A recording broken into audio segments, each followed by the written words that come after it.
మాజీ ముఖ్యమంత్రి వైఎస్ జగన్మోహన్ రెడ్డి గారి నర్సీపట్నం పర్యటనకు సంబంధించి అనుమతులు ఇవ్వడం జరిగింది. మొత్తానికి వీటన్నిటికి సంబంధించి కూడా వైకాపా శ్రేణులు మరికొంతమంది ఈ యొక్క పర్యటనలో ఇంకా మార్పులు కావాలని చెప్పేసి కోరుతున్నట్లుగా సమాచారం అయితే అందుతోంది.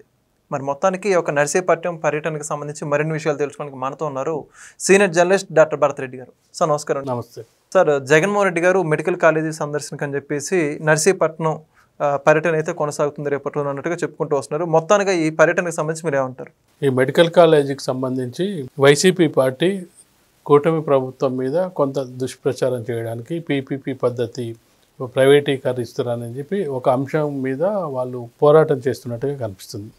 ఇటీవల సంవత్సరాల కాలంగా మనం చూసుకున్నట్లయితే వైసీపీకి పెద్దగా ఇష్యూలు దొరకలేదని చెప్పొచ్చు. కూటమి ప్రభుత్వం వైఫల్యాలకు సంబంధించి వాళ్ళకి ఎక్కడ కూడా ఏ ఇష్యూ అయినా వాళ్ళకి బూమ్రాంగ్ అయిన సందర్భాన్ని చూడొచ్చు. ఇది ఇక్కడ పీపీపీకి సంబంధించి మెడికల్ కాలేజీలకు సంబంధించిన ఇష్యూను అక్కడ ప్రైవేటీకరించకపోయినప్పటికీ ప్రైవేటీకరిస్తున్నారని చెప్పి ఒక ఇష్యూను లేవనెత్తుకొని ముందుకు వెళ్తున్న సందర్భాన్ని చూడొచ్చు.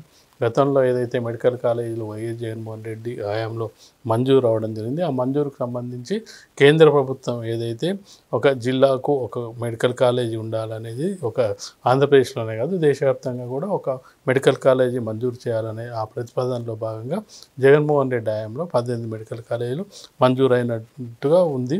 అందుకు దాదాపు 6-7 కాలేజీలు వాళ్ళు శంకుస్థాపనలు కొంత నిర్మాణ దశలో ఉండడం జరిగింది. అయితే ఇప్పుడు ప్రభుత్వం ఏర్పడిన తర్వాత మెడికల్ కాలేజీలు చాలా బర్డెన్తో కూడుకున్న వ్యవహారం కాబట్టి పీపీపీ పద్ధతిలో ప్రైవేటు పబ్లిక్ భాగస్వామ్యంతో మెడికల్ కాలేజీలు రాగానే కాదు కదా, వాటిని పూర్తి చేయాల్సిన బాధ్యత ఉంది కాబట్టి ఖచ్చితంగా పూర్తి చేయాలంటే కొంత ప్రైవేటు భాగస్వామ్యం తీసుకొని పూర్తి చేయాలని చెప్పి ప్రభుత్వం భావిస్తుంది. దీనికి సంబంధించి చాలా సందర్భాల్లో లోకేష్ కూడా చెప్పడం జరిగింది.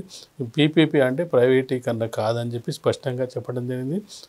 హెల్త్ మినిస్టర్ కూడా ఒక లేఖ కూడా రాయడం జరిగింది. అయినప్పటికీ దీన్ని ఇంకా రచ్చ చేయాలి, పర్యటన ద్వారా ఏదో విధంగా లబ్ధి పొందాలి, ప్రైవేటీకరిస్తున్నారు మెడికల్ కాలేజీలు అనే ఇష్యూను జనాలకు తీసుకెళ్ళి ఈ కూటమి ప్రభుత్వం మీద వ్యతిరేకత పెంచాలనే ఉద్దేశంతో ఈ పర్యటన పెట్టుకున్నట్టుగా కనిపిస్తుంది. అయితే మెడికల్ కాలేజీ గతంలో కొంత ప్రారంభించి దాన్ని కొంతవరకు పనులు పూర్తి చేశారు, ప్రైవేటీకరిస్తున్నారని చెప్పే ప్రయత్నంలో భాగంగా తాను రోడ్ షోకి సంబంధించి అనుమతులు కోరడం జరిగింది. మొదట్లో పోలీసులు కొంత నిరాకరించినప్పటికీ షరతులతో కూడిన అనుమతులతో కూడిన వీటిని ఇవ్వడం జరిగింది. ఎందుకంటే మనం రాష్ట్ర ప్రభుత్వాన్ని మొదటి నుంచి చూసుకున్నట్టయితే శాంతి భద్రతలు క్షీణించకుండా ఎలాంటి పర్యటనలు చేసుకోవడానికి ప్రభుత్వం అనుమతిస్తుంది. అందుకు అనుగుణంగా పోలీసులు కూడా చర్యలు తీసుకోవడం జరుగుతుంది. ఎందుకంటే ఇటీవల కాలంలో మనం తమిళనాడులో చూసినట్టయితే విజయ్ పర్యటన రోడ్ షో సందర్భంగా తొక్కిసలాటలో చాలామంది చనిపోవడం జరిగింది. అది ఎవరికి ఫైనల్గా ఏమైందంటే ప్రభుత్వానికి చెడ్డ పేరు వచ్చే అవకాశం ఉంటుంది. పోలీసుల వైఫల్యము, ప్రభుత్వ వైఫల్యం ఉండే అవకాశం ఉంటుంది. కాబట్టి వీటన్నిటిని దృష్టిలో పెట్టుకొని ప్రభుత్వం సహకారంతో ఖచ్చితంగా కూడా పోలీసు యంత్రాంగం ఖచ్చితంగా కూడా శాంతి భద్రతలు క్షీణించకుండా చూసుకోవాల్సిన బాధ్యత ఉంది. వైసీపీ పార్టీ మొదటి నుంచి కూడా ఒక ప్రణాళిక ప్రకారం వెళ్తుంది. ఆ ప్రణాళిక ఏంటంటే గతంలో పారిశ్రామికవేత్తలు, ఇండస్ట్రీసు వైసీపీ హయాంలో ఒక్కటి కూడా రాలేదు, పరిశ్రమలు పెద్దగా రాలేదు.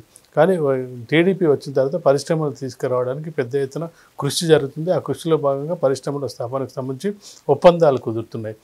కానీ వీటిని దెబ్బతీయాలంటే ఏం చేయాలంటే ఖచ్చితంగా కూడా ఆంధ్రప్రదేశ్లో శాంతి భద్రతలు సజావుగా లేవు, సరిగా లేవు అని ఒక మెసేజ్ కనుక వెళ్ళినట్టయితే వచ్చే పరిశ్రమలు రాకుండా తిరిగి వెళ్ళిపోతాయి.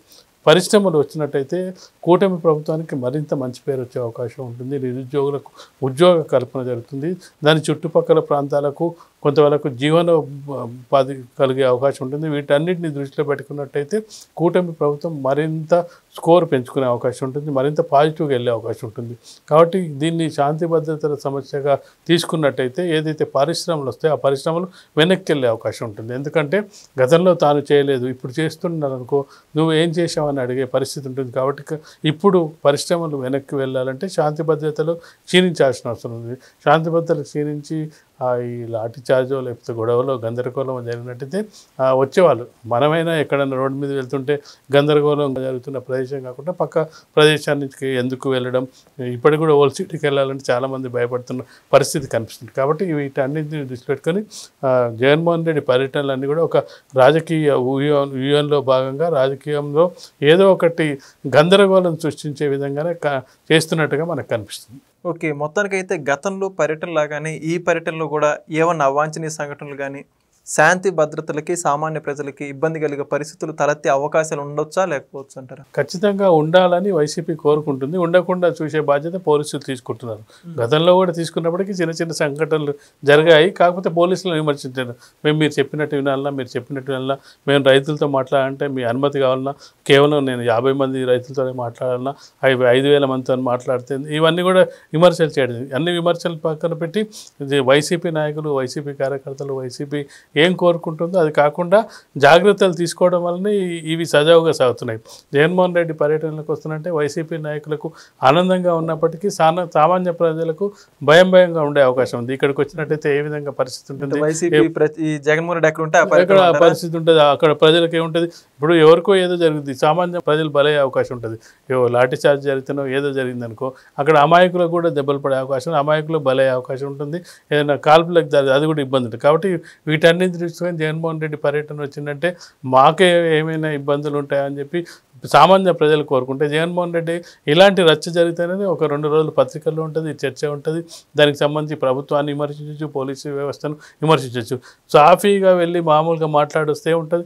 జగన్మోహన్ రెడ్డి వెళ్ళాడు, పర్యటించాడు, వచ్చారు, అంతే ఉంటుంది. ఏ గందరగోళం లేకుండా, ఏ రచ్చ లేకుండా ఉంటే పత్రికలు కవర్ చేయి, టీవీ మీడియా కవర్ చేయదు, మీడియాలో చర్చ జరగదు, రచ్చ జరగదు, ఏం జరగదు.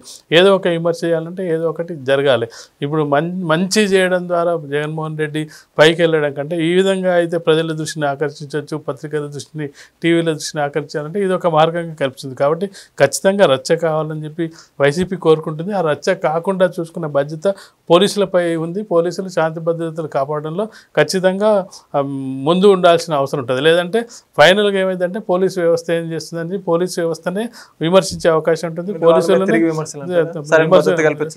భద్రత కల్పించలేదని ఇటు వైసీపీ నాయకులు అనే అవకాశం ఉంటుంది, అటు ప్రజల నుంచి కూడా విమర్శలు వచ్చే అవకాశం ఉంటుంది. పోలీసులు చూస్తూ ఊరుకున్నారు, ఎందుకు మీరు కట్టడి చేయలేకపోయారు, అనుమతులు ఎందుకు ఇచ్చారు, ఇంత గందరగోళం మధ్య అనుమతులు ఇవ్వాల్సిన అవసరం ఉందా, ఇవన్నీ కూడా ఫైనల్గా ఫస్ట్ ముద్ద ఎవరైతే పోలీసులే అవుతారు. కాబట్టి ఖచ్చితంగా కూడా వాళ్ళు దాని క్రమంలో దృష్టిలో పెట్టుకొని వాళ్ళు ఏ విధంగా అనుమతులు ఇస్తే శాంతి భద్రతలు అదుపులో ఉంటాయి, రచ్చ జరగకుండా ఉంటుందని దానికి తగ్గట్టుగానే వాళ్ళు అనుమతి ఇచ్చే అవకాశం అయితే కనిపిస్తుంది. Thank you. Please subscribe to Leo News for more videos.